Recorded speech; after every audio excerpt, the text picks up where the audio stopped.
और अब बात बांग्लादेश में हिंदुओं के खिलाफ जारी हिंसा की। बांग्लादेश में इस्कॉन मंदिर और उनके संतों पर वहां की सरकार और कट्टरपंथियों के लगातार निशाने पर हैं। पहले वहां महंत चिन्मय प्रभु को गिरफ्तार किया गया और अब बताया जा रहा है कि इस्कॉन के 3 और संतों को गिरफ्तार कर लिया गया है। बांग्लादेश में अब तक इस्कॉन के 4 संतों को गिरफ्तार किया जा चुका है। कोलकाता इस्कॉन के उपाध्यक्ष राधा रमन दास ने बताया कि इस्कॉन के 63 संतों को भारत आने से रोका गया है।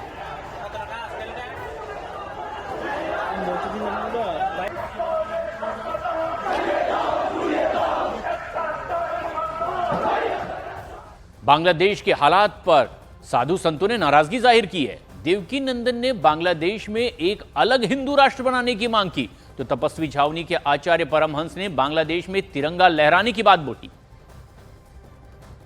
हम मानवतावादी हैं, लेकिन जिस तरह से वहां हिंदुओं की हत्या हो रही है ये बर्दाश्त नहीं होगा। अब इसका बदला चुकाया जाएगा।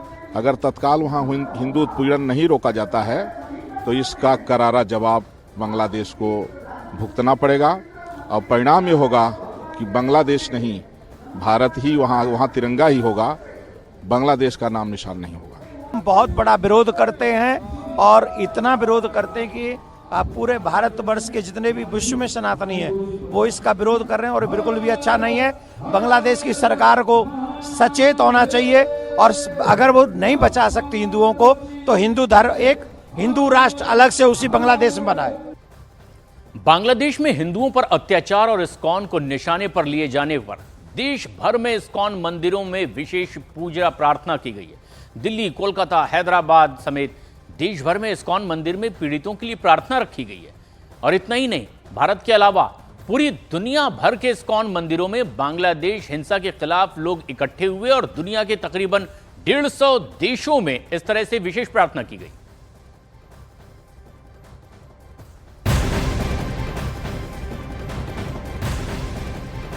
बांग्लादेश में हिंदुओं पर हो रहे हमले के खिलाफ बीजेपी ने भारत बांग्लादेश सीमा पर आंदोलन की घोषणा की है।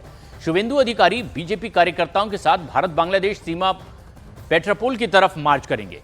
शुभेंदु अधिकारी पहले ही बांग्लादेश से वीजा पर प्रतिबंध लगाने की मांग कर चुके हैं। साथ ही साथ बांग्लादेश से आयात निर्यात बंद करने की भी मांग वो कर चुके हैं। बांग्लादेश के हालात पर बंगाल में बीजेपी और टीएमसी अब आमने सामने दिखाई देने लगे हैं। बीजेपी के सुकांत मजूमदार ने कहा है कि वो हालात बांग्लादेश का है वैसा हाल अब बंगाल में भी हो सकता है, जबकि टीएमसी ने इस मामले में केंद्र सरकार से एक्शन लेने के लिए कहा। इस तरीके से हिंदू मंदिर, हिंदू मठ, हिंदू सन्यासियों के ऊपर एक के बाद एक आक्रमण हो रहा है, अटैक हो रहा है, वो भी सरकारी अटैक।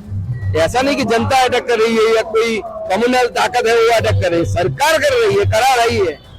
तो इससे बांग्लादेश की हिंदू आतंकित है और पश्चिम बंगाल के हिंदू चिंतित है, क्योंकि हम सोचते थे कि बांग्लादेश और बंगाल में ज्यादा डिफरेंस नहीं है और पश्चिम बंगाल के हिंदू इसलिए चिंतित है कि बांग्लादेश में अगर ऐसा हो सकता है तो पश्चिम बंगाल में भी आगे आने वाले समय में ऐसा हो सकता है। इसलिए बंगाल के हिंदुओं को एक होकर रहना पड़ेगा।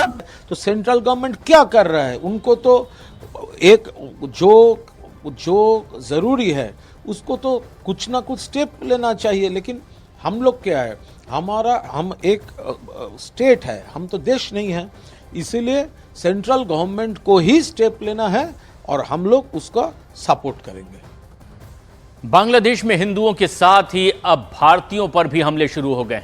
पश्चिम बंगाल के नॉर्थ 24 परगना के रहने वाले सयान घोष ने दावा किया कि बांग्लादेश में उन पर तब हमला हुआ जब कट्टरपंथियों को पता चला कि वो हिंदू और भारतीय हैं। हमलावरों ने उनसे उनका पैसा, सामान छीनने की भी कोशिश की है।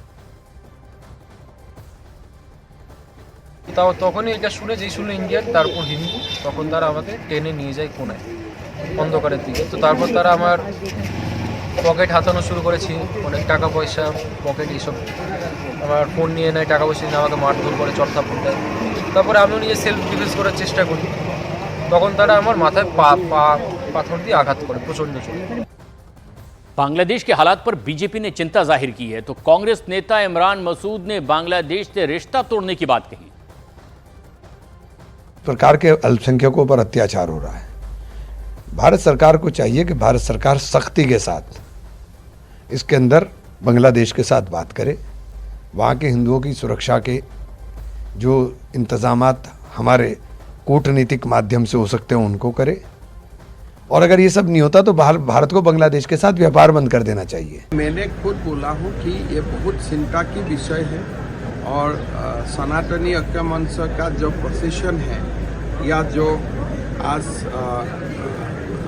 सुतारकंडी में जो हो रहा है वहाँ में तो हमारा बीजेपी का लोग भी गए, तो उसी से आप पता चल सकता है कि हम लोग कितना चिंतित हैं।